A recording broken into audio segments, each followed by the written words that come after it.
Good morning and welcome to Renz Garcel Channel. Kamusta na kayo mga kapanalig at mga kaliwanag? Sana po ay okay lang po tayo. Isang magandang umaga at mapagpalang Sabado po sa atin. So sa araw po na ito ay i-share ko lang sa inyo ang aking ginagawa. So ngayong umaga sa pagising ay counting exercise. At pagkatapos po ay magkakape. So kape po tayong lahat. So sana po ay okay lang po tayo dyan. Malapit na po ang Pasko. So mga ilang araw na lang po ay magpapasko na. So sana po ay nakapaghanda na po tayo. Hindi lang paghanda sa regalo, kundi paghanda ng ating mga sarili para sa pagdating ni Kristo na siyang ating tagapagligtas. So sa araw po na ito ay ibabahagi ko lang sa inyo kung ano yung pinaka-reflection ko. So kaninang umaga po, pagising ko sa umaga, na-realize ko na dahil po tayo ay involved na sa social media, kailangan po nating maging aktibo, lalo na po sa pagpalaganap ng kabutihan at kagandahan sa ibang tao. So let us spread the goodness and kindness to the world. Maganda po na mga good vibes po ang ating binabahagi, lalo na po sa social media, kung saan ngayon po ay napakalaganap ang tinatawag nating culture of hate, of violence, and lies. So marami pong mga fake news, kaya po laganap po yung tinatawag nating sikat na marites at maricon sa social media. So sana po gamitin natin ang social media para labanan ang culture of hate, lies, and violence. Kaya paniwalaan po natin ang tinatawag nating kabutihan ng mundo at kagandahan na may papalaganap po natin. Kaya gamitin din po natin yung ating mga social media para ipalaganap po ang kagandahan, kabutihan, at katotohanan dito po sa social media. Sa akin po ay nagamit ko ito para may bahagi sa ating lahat ang aking life sharing, faith reflections, adventure, food, and others na pwede pong maisi-share po dito sa social media. Kaya po kung bago pa lang po kayo sa aking channel, sana po ay tulungan nyo din po ako na magpalaganap ng kagandahan at kabutihan dito sa mundo by sharing, like, and subscribe, and don't forget the notification bell.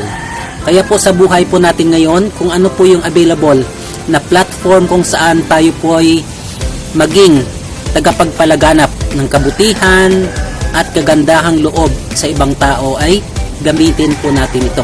Kasi minsan kung ano-ano na lang po ang ating mga nakikita sa social media. So dapat tayo din po ay maging halimbawa ng kabutihan at kagandahan ng Diyos. Lalo na po yung kabutihan at pagmamahal ng Diyos dito sa mundo. So gamitin po natin ang social media platform po natin para ikaw mismo ay siyang instrumento ng Diyos ng kanyang pagmamahal at kagandahan dito sa mundo. Kape po tayo.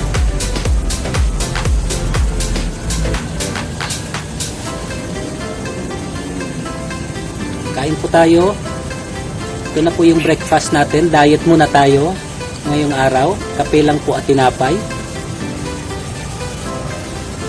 So yan po yung almusal natin ngayong araw.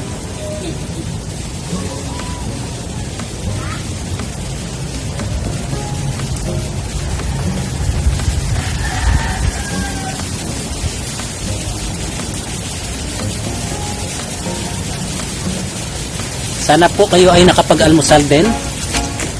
So kung tanungin po natin ang sarili natin ngayon, ano po ba ang kaya nating isakripisyo para sa katotohanan at para sa kabutihan? Minsan yung salitang katotohanan at kabutihan ay sadyang napakailap, lalo na po sa mundo natin na kung saan laganap ang kalokohan, laganap ang kasamaan, at minsan laganap ang kasinungalingan. Ano po ba ang kaya nating isakripisyo para sa katotohanan at para sa kabutihan? Minsan po ang salitang katotohanan at kabutihan ay medyo mailap na dito sa mundo po natin.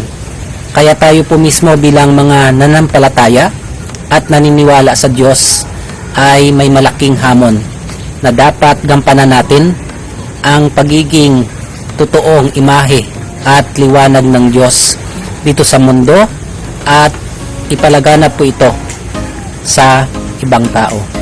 Kaya ang katanungan sa atin ay, ano ang iyong isakripisyo para sa katotohanan at ipaglaban ang kabutihan at ang kagandahan dito sa mundo? At yun po ang magandang pagtuunan natin ng pansin. Bilang tao, ano ang maitutulong mo para sa kagandahan ng mundo natin at mapalaganap ang kabutihan? Ngayong magpapasko po, ito yung mensahe sa atin. Kung tayo nga po ay naghahanda para sa Diyos sa pagdating niya, tayo din, anong kagandahang loob nating maipakita para matularan natin at masuklian ang kabutihan ng Diyos dito sa mundo at kabutihan ng Diyos na ibinigay sa atin. Kahit hindi po kalakihan, kahit simpleng bagay lang po ay may magagawa po tayo. Kaya yun ang pagtuunan po natin ng pansin. Anong kaya mong isakripisyo para sa katotohanan at para sa kabutihan? Hindi po ina-expect na kailangan magpakamatay ka, maging martir ka at gumawa ng mga extraordinaryong bagay. Simple lang po ang hinihingi sa atin. Mamuhay lang po tayo na tunay naniniwala at nanampalataya sa Diyos at gumawa ng kabutihan at mamuhay sa katotohanan. Marami po tayong magagawa. Pag-isipan po ninyo. Kahit sa ating mga pamilya, sa ating mga kaibigan, at sa ating mga komunidad, marami po tayong magagawa. Kaya ito po yung hamon sa atin sa araw po na ito, na sana po sa parating na Pasko ay maipakita natin ang tunay na diwa ng pagdating ni Kristo, na tayo din po ay sana maging modernong Kristo sa kasalukuyang panahon na tagapagpalaganap ng katotohanan at kabutihan. Sana po ay nabigyan ko kayo ng hamon at sana din po ay may natutunan po tayo. At sana patuloy po ninyong subaybayan ang Renz Garcel channel. Kaya huwag kalimutang i-like, share, and subscribe, and don't forget the notification bell para kung may mga magaganda po tayo at bagong mga uploads, kayo po ay mabigyan ng notification. Kaya maraming salamat po sa mga loyal subscribers po natin dyan and silent viewers. Maraming salamat din po sa patuloy ninyong suporta. Naway palagi po kayong bigyan ng biyaya ng Diyos sa inyong mga kagandahan at kabutihan.